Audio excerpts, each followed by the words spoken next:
Hello दोस्तों, स्वागत है आप सबका दिशा विद अंजलि में। आज हम चर्चा करने वाले हैं चाणक्य के विषय में, जिनको विष्णुगुप्त भी कहते हैं और इनकी पुस्तक अर्थशास्त्र में इनका नाम कौटिल्य दिया गया है। ईसा के जन्म से लगभग 400 साल पहले भारत में चाणक्य नामक एक महापुरुष ने जन्म लिया था। इनकी जन्म तिथि लगभग 375 ईसा पूर्व की मानी जाती है। उन्होंने अपनी बुद्धि के चमत्कार से यूनानी शासकों को निकाल बाहर किया था। साथ ही छोटे छोटे राज्यों को मिलाकर एक विशाल भारतीय साम्राज्य की नींव रखी। कह सकते हैं अखंड भारत का स्वप्न भारत को सर्वप्रथम चाणक्य जी ने दिया। राजनीति के गहरे से गहरे विषयों को समझते थे और कूटनीति में इनका कोई सानी नहीं था। चंद्रगुप्त मौर्य को मगध के अत्याचारी राजा नंद के खिलाफ खड़ा किया और मगध साम्राज्य पर मौर्य वंश की नींव रखवाई। इनकी राजनीति भी यथार्थवादी थी, जिसके कारण इनकी तुलना मैकियावेली से की जाती है।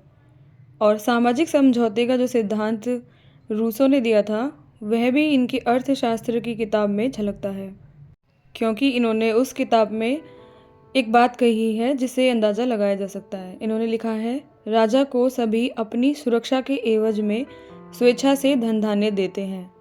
तो एक तरह से यह सामाजिक समझौता है कि प्रजा राजा को दान दक्षिणा देती है अपनी सुरक्षा के एवज में, और राजा भी उनकी सुरक्षा का पूरा ध्यान रखते हैं। जन्म को लेकर कई अपवाद हैं। उन अपवादों में एक तथ्य को प्रामाणिकता दी हुई है कि चणक का जन्म चणक क्षेत्र में ही हुआ था, जो आज वर्तमान के पाकिस्तान में पड़ता है, रावलपिंडी के पास। कुछ लोग इस चणक को चंडीगढ़ भी मानते हैं, किंतु यह प्रमाणित नहीं हो पाया है। सबसे ज़्यादा माननीय रावलपिंडी का क्षेत्र ही है कि चाणक्य का जन्म वहाँ पे हुआ था और इनकी शिक्षा दीक्षा तक्षशिला में हुई थी। आज यह भी भारत के बाहर है। इनके पिता के विषय में कहा जाता है कि इनके पिता की मृत्यु इनकी कम उम्र में ही हो गई थी, तो इनकी माँ ने इनका लालन पालन किया था। बात करते हैं उनके आरंभिक जीवन के विषय में। आरंभिक जीवन को लेकर कई किंवदंतियाँ प्रचलित हैं, जिनमें से एक है कि उनके जीवन की एक मनोरंजक घटना यूँ बताई जाती है, जैसे चाणक्य की माता अपने बेटे का मुंह देखते देखते एकदम से रो पड़ी और माँ को रोते हुए देखकर चाणक्य ने पूछा, आप क्यों रो रही हैं? तो चाणक्य की माँ बोली, बेटा तुम्हारे भाग्य में राजा होना लिखा है। अगर तुम राजा हो गए तो अपनी माँ को भूल जाओगे। बस यही सोचकर मेरे आंसू निकल पड़े हैं। चाणक्य को और ज़्यादा आश्चर्य हुआ। बोले, लेकिन तुमने ये कैसे जाना कि मेरे भाग्य में राजा होना लिखा है? माँ बोली, तुम्हारे सामने के 2 दांत बताते हैं कि तुम राजा बनोगे। चाणक्य को अपनी माँ के दुखी होने का कारण समझ में आ गया। उन्होंने घर से बाहर जाकर एक ईंट उठाई और उससे अपने सामने के दोनों दांतों को तोड़ दिया। फिर वह लौटकर अंदर आए। माँ से बोले, माँ अब मैं इन दोनों दांतों को तोड़ चुका हूँ। राजलक्षण वाले दांत नहीं रहे, तो अब मैं राजा कैसे बनूंगा? तुम निश्चिंत हो जाओ, मैं राजा नहीं बनूंगा और तुम्हें छोड़कर नहीं जाऊंगा। तुम्हारी ममता के सामने मेरे लिए संसार की बड़ी से बड़ी चीज़ भी तुच्छ है। ऊपर की कथा से पता चलता है कि चाणक्य का हृदय अत्यंत कोमल था। उनके दृढ़ संकल्प की एक कथा और बताई जाती है। एक दिन चाणक्य कहीं जा रहे थे। रास्ते में एक कुशा की कटीली झाड़ उगी हुई थी। चलते चलते चाणक्य के पैर में कुशा घुस गई। पैर में घाव हो गया और बहुत पीड़ा हुई। चाणक्य को क्रोध आया। उन्होंने कसम खाई, जब तक कुशा के सब पौधे जड़ से नहीं उखाड़ डालूंगा, चैन से नहीं बैठूंगा। उन्होंने एक एक पौधे को उखाड़ कर उसकी जड़ में मट्ठा डाला। मट्ठा डालने के बाद वह कुशा दोबारा नहीं उगती है, इसलिए उन्होंने उसको समूल नष्ट कर दिया। यह तथ्य दर्शाता है कि चाणक्य में अत्यंत क्रोध था। चाणक्य तक्षशिला के एक ब्राह्मण थे। उस जमाने में सभी प्रकार की विद्याओं का शिक्षा केंद्र हुआ करता था तक्षशिला। मगध की राजधानी पाटलिपुत्र भी शिक्षा का प्रसिद्ध केंद्र था। चाणक्य जब तक्षशिला में अपना विद्या अध्ययन समाप्त कर चुके, तब वह पाटलिपुत्र में अध्ययन के लिए आए। उस समय मगध के सिंहासन पर धनानंद या नंद राजा का राज था। धनानंद बहुत लोभी था। उसने प्रजा पर बहुत ज़्यादा कर लगाकर अपने खजाने में धन इकट्ठा किया था। किंतु जब चाणक्य पाटलिपुत्र पहुँचे, उसके स्वभाव में थोड़ा अंतर आ चुका था। उसने दान पुण्य को शुरू किया और दान बांटने के लिए एक दानशाला खोल ली।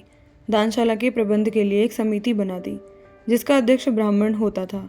यह नियम बना दिया कि समिति का अध्यक्ष 1 करोड़ मुद्रा तक का दान किसी को भी दे सकता था। चाणक्य विद्वान तो थे ही, शीघ्र ही उनकी योग्यता का सिक्का पाटलिपुत्र में जम गया। उन्हें दानशाला प्रबंध समिति का अध्यक्ष नियुक्त किया गया। चाणक्य जहाँ विद्वान अनोखी प्रतिभा वाले थे, उनके साथ एक बड़ी कठिनाई थी कि वे बदसूरत और बहुत काले थे। भाग्य की बात थी कि एक दिन धनानंद ने अपने दरबार में चाणक्य को बुलाया। इससे पहले उसने कभी उन्हें नहीं देखा था। चाणक्य की सूरत देखते ही राजा को क्रोध आया। उसने आज्ञा दी कि चाणक्य को दरबार से निकाल बाहर किया जाए। चाणक्य भला यह अपमान कैसे सहन करते, उन्हें भी क्रोध आया।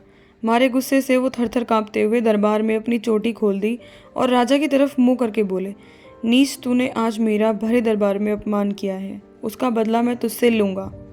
मैं तुझे और तेरे वंश को समूल नष्ट कर दूंगा। मगध के सिंहासन पर किसी योग्य व्यक्ति को बैठाऊंगा। मैं जब तक ऐसा नहीं कर लूँगा तब तक अपनी चोटी नहीं बांधूंगा। क्रोधित चाणक्य दरबार छोड़कर चले जाते हैं। जब वो पाटलिपुत्र से जा रहे थे तभी अचानक उनकी भेंट चंद्रगुप्त से हुई। चंद्रगुप्त राजकीलम खेल खेल रहा था। राजकीलम ऐसा खेल होता है जिसमें एक बच्चा राजा की तरह किसी भी चबूतरे पर बैठकर आज्ञा देता है और बाकी बच्चे उसकी आज्ञा का पालन करते हैं। बस यहीं पर चाणक्य ने चंद्रगुप्त की प्रतिभा को जांच लिया और उन्होंने तक्षशिला से चंद्रगुप्त की आगे की शिक्षा पूरी कराई और 8 वर्ष तक उसे अपने सानिध्य में रखा। इसी समय पर मकदूनिया का राजा सिकंदर भी सभी देशों को जीतते हुए भारत की ओर बढ़ रहा था। यह बात है 327 ईसा पूर्व की, जब ईरान के विशाल साम्राज्य को रौंदती हुई सिकंदर की सेना भारत की ओर बढ़ रही थी। सिकंदर के हमले के समय भारत के पश्चिम भाग में सिंधु नदी की घाटी और पंजाब में अनेक छोटे छोटे राज्य थे। यूनान की प्रबल और सुसंगठित सेना के सामने छोटे छोटे राजा टिक नहीं सके। कुछ राजाओं ने सिकंदर का बहादुरी से सामना किया। इनमें एक राजा था पुरु। पुरु ने सिकंदर की सेना का डटकर सामना किया, किंतु वह युद्ध में पराजित हुए। पर उनका मनोबल देखकर सिकंदर ने उनका जीता हुआ क्षेत्र वापस कर दिया था। सिकंदर के विषय में चाणक्य को पूरी जानकारी थी। उन्होंने भी पंजाब में एक छोटी सी सेना को चंद्रगुप्त के निर्देशन में तैयार किया। चंद्रगुप्त को इस सेना का सेनापति बनाया गया और पंजाब के कुछ पहाड़ी राजाओं और गणों को भी अपने साथ मिला लिया। चाणक्य की बुद्धि, चंद्रगुप्त के युद्ध कौशल और पंजाब के लोकतंत्री गणों की वीरता, तीनों ने मिलकर एक अच्छी सेना बना ली थी। वैसे तो सीधे सीधे सिकंदर की सेना का और चंद्रगुप्त की सेना का युद्ध का वर्णन कहीं भी नहीं है, लेकिन हाँ कुछ किंवदंतियाँ ज़रूर हैं कि आपस में छोटे छोटे राज्यों को मिलाकर सिकंदर की सेना से चाणक्य का और चंद्रगुप्त का युद्ध हुआ था, किंतु यह प्रमाणित नहीं हो सका है। विशाखदत्त के लिखे हुए संस्कृत के नाटक मुद्रा राक्षस से यह जानकारी मिलती है कि चंद्रगुप्त ने नंद राजा को हराकर मगध पर शासन शुरू किया। उस समय भारत में अनेक गणतंत्र थे। चाणक्य ने उन गणतंत्रों को मिटाकर एक ही राजा की अधीनता स्वीकार करने के लिए सबको सहमत किया। जो नहीं माना उसको युद्ध करना पड़ा। किंतु चाणक्य एक त्यागी थे। उन्होंने महल में रहना कभी स्वीकार नहीं किया। वे सम्राट के प्रधानमंत्री होकर भी कुटिया में रहते थे, सादा खाना खाते थे, लेकिन साम्राज्य के लिए जब भी कभी चंद्रगुप्त को किसी सलाह की मशवरे की जरूरत होती थी, वे हमेशा चाणक्य के ही समक्ष ही उपस्थित होते थे। राजनीति को लेकर चाणक्य के क्या विचार थे? चाणक्य ने अपने अर्थशास्त्र में इस बात पर जोर दिया। उनका कहना था कि प्रजा के सुख में राजा का सुख है, उसी के हित में राजा का हित है। उन्होंने यह भी लिखा कि राजा की आज्ञा के सामने वेद, धर्मशास्त्र आदि भी कुछ नहीं है। राजधर्म, मंत्रियों की परिषद, राजव्यवस्था, राज्य के अर्थ, उसकी व्यवस्था, न्याय, विदेशी नीति, सभी अर्थशास्त्र में सही सही सटीक लिखे गए हैं। चाणक्य के अर्थशास्त्र से साफ जाहिर है कि वह राजा को ही सर्वोपरि मानते हैं।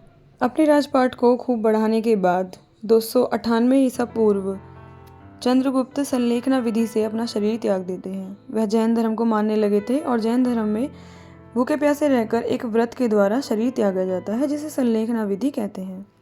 तो अब चंद्रगुप्त के पुत्र बिंदुसार को सिंहासन पर बिठाया गया और चाणक्य ने बिंदुसार के भी प्रधानमंत्री के पद को सुशोभित किया और अपनी मृत्यु तक वह इसी सेवा में रहे। जब चंद्रगुप्त की पत्नी दुर्धरा गर्भवती थी, चंद्रगुप्त को उस समय चाणक्य भोजन में थोड़ा बहुत जहर मिलाकर देते थे ताकि किसी दिन किसी षड्यंत्र के कारण चंद्रगुप्त अचानक से मृत्यु के शिकार न हो जाए। किंतु चंद्रगुप्त की जगह उनकी पत्नी दुर्धरा ने वह भोजन ग्रहण कर लिया और उनकी मृत्यु हो गई। दुर्धरा के उदर को चीरकर बच्चे को निकाल लिया गया। बच्चा एकदम सकुशल था और उसके माथे पर वही जहर जो चंद्रगुप्त के खाने में दिया गया था और गलती से दुर्धरा ने खा लिया था, उस जहर की एक बिंदी बन गई थी, जिससे उसके बेटे का नाम बिंदुसार रखा गया। यही बिंदुसार 298 से 273 ईसा पूर्व तक सकुशल राज करते हैं और इनके वंश में ही बिंदुसार के बेटे अशोक को भारत का सम्राट नियुक्त किया जाता है, जो आगे चलकर बहुत महान राजा बना था। किंतु अशोक के समय तक चाणक्य जिंदा नहीं रह सके। वह 283 ईसा पूर्व में ही मृत्यु को प्राप्त हो जाते हैं। नई दिल्ली में इन्हीं महापुरुष चाणक्य की स्मृति में चाणक्यपुरी नाम की एक बस्ती है। इस चाणक्यपुरी में विदेशों के राजदूतों के रहने की व्यवस्था की गई है। जिस जगह संसार भर के राजदूत इकट्ठा हो, उस जगह का नाम चाणक्यपुरी से अधिक उपयुक्त और क्या हो सकता है। कूटनीति के परम ज्ञाता चाणक्य के नाम पर बसी हुई चाणक्यपुरी भारत के इस महानायक के प्रति श्रद्धांजलि है। आप सबको ये जानकारी कैसी लगी कमेंट में ज़रूर बताएं और बने रहिए हमारे चैनल पर। इसे लाइक और सब्सक्राइब और शेयर ज़रूर करें। मिलते हैं नेक्स्ट वीडियो में, तब तक अपना ध्यान रखें। आप सभी को मेरी ओर से प्यार भरा नमस्कार।